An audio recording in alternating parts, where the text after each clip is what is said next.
Salut Gilles. On est toujours là.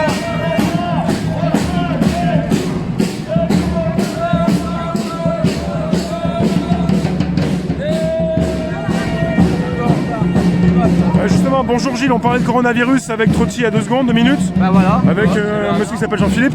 T'es revenu avec cette histoire de virus qui fait peur à certains. Bah c'est l'actualité. Ouais.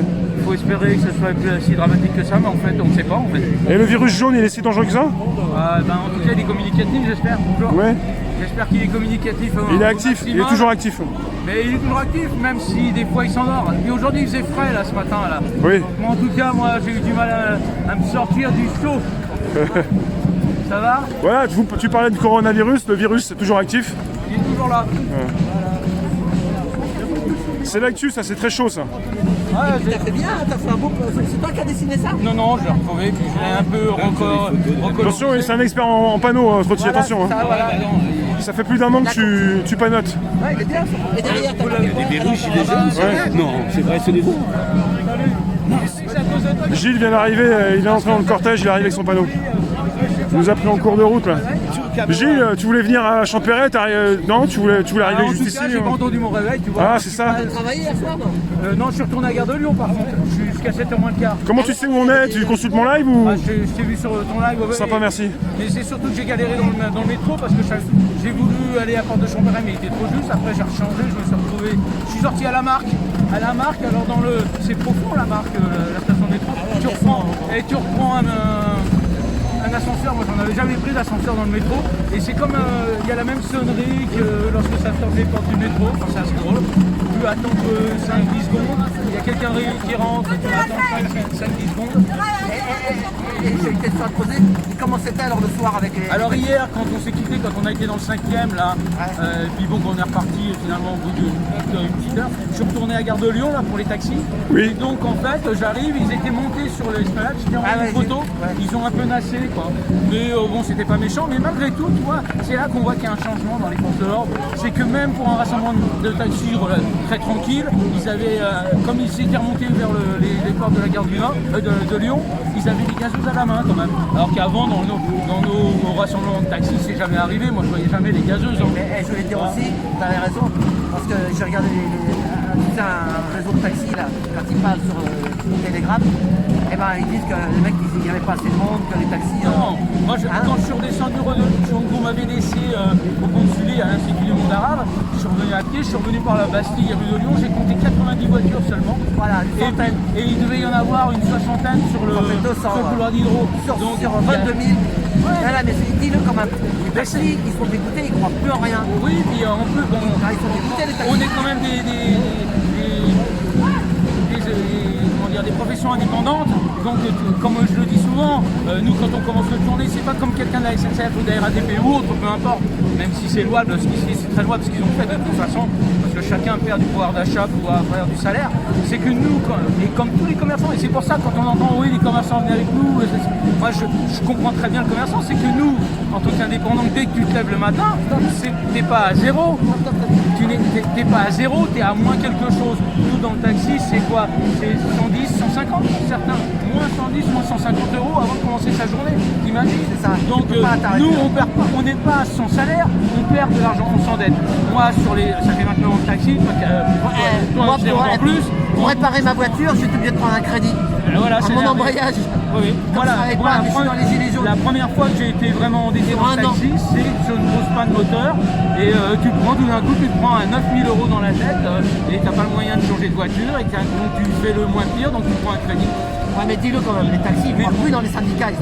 Mais les syndicats de taxi, contrairement à ce qu'on veut nous faire croire, c'est que le taxi, on est environ 20 000. Mais on n'est pas une force de 20 000, on est 20 000 fois 1. Et c'est complètement différent. On n'est pas un lobby comme on nous a fait croire à un moment en disant le lobby des taxis. Par contre, Uber, l'entité Uber, oui, et autres, c'est vraiment c'est un lobby. Et là, ça a une puissance de feu terrible. Parce qu'il faut savoir que dans le taxi, Ouais, mais dans le temps, ils non, croyaient écoute, attends. Dans le temps, ils étaient plus syndiqués, les taxis.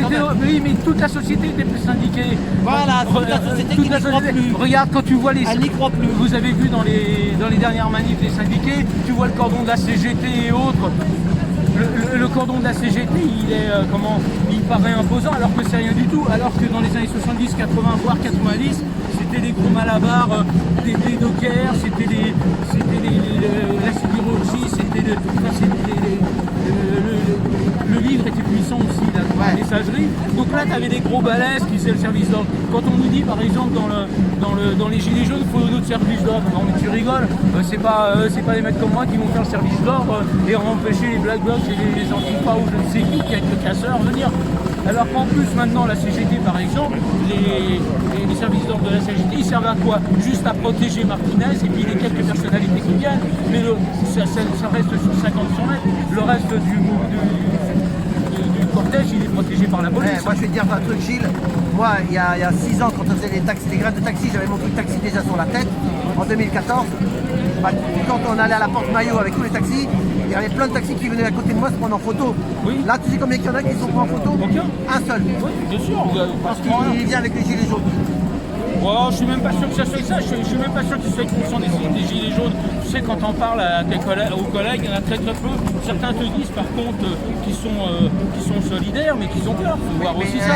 Ils ont peur aussi parce qu'ils ont vu des images d'une période. En ce moment, il y a plein et moi, quand je rencontre des gens, je leur dis mais venez au manif des gilets jaunes, mais même venez au rassemblement du début. En général, c'est tranquille, surtout depuis pas mal de semaines, à part quelques événements. Globalement, quand c'est les événements nationaux, c'est vrai que là c'est un peu plus tendu parce qu'il y a plus de force de l'ordre, parce qu'il y a plus de gens qui viennent de partout. Mais globalement, quand c'est les rassemblements comme ça, les gens pourraient venir largement et se rendre compte. Mais bon, après, moi ce qui m'énerve le plus dans la société, nous comme on a de la clientèle, ce qui m'agace le plus, c'est quand j'entends vous les gilets jaunes. Mais non, regarde le taxi, c'est pas nous, vous les gilets jaunes. Ça va, collègue? Ça va? Dacia. C'est bon, c'est pas non plus le nouvel Ah non, le pauvre, nouveau véhicule à la... non, mais là, il attend, il n'a pas de radio. Bah... Il y a 2 sortes de taxis, ouais. aussi. Enfin, des gars, ils roulent avec des Tesla à 90 000 euros. Parce qu'ils travaillent dans des grosses compagnies qui sont ils ont des clients.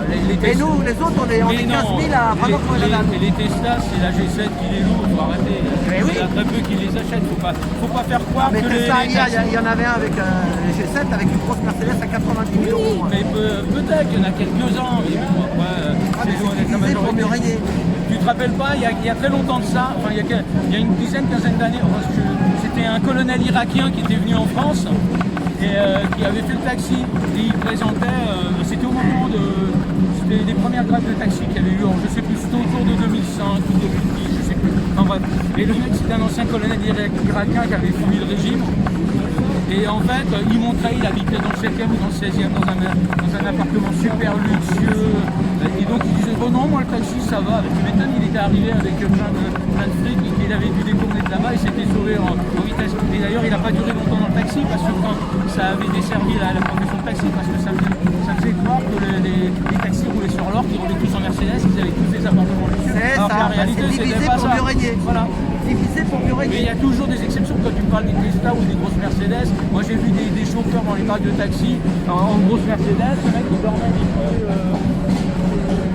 dehors, il avait des chaussettes, Après j'en ai vu un manger le casque. Champs-Élysées dans la voiture, dans la Tesla. Oui, bah oui. Mais ça c'est vraiment, on le connaît nous. En tout cas pour hier, Vanguard de Lyon, ça s'est fini vers 6h30, 7h moins le quart. Les quelques syndiqués cas sont revenus, ont été reçus, donc apparemment ils vont enlever ces bornes idiotes là, inutiles là, tout comme les séparations, aussi inutiles que les séparations de vélos dans Paris, qui sont dangereuses pour tout le monde, vélo, moto, voiture, piétons. Et donc apparemment ils ont peut-être avoir 7 minutes de gratuit. 7 minutes, ils rognent pour 2 minutes. Ils veulent même pas te mettre 10 minutes de gratuité pour déposer tes clients, c'est hallucinant. Et puis la station de Bercy normalement devrait être mise en œuvre. Moi je ne savais même pas qu'elle avait été enlevée. Bon, enfin bon, c'est comme toujours, hein, dès que tu es reçu, il faut qu'on te dise on va faire ça, tout le monde rentre chez soi et c'est terminé. Hein. C'est ça, on a gagné. Nous ça nous était déjà arrivé.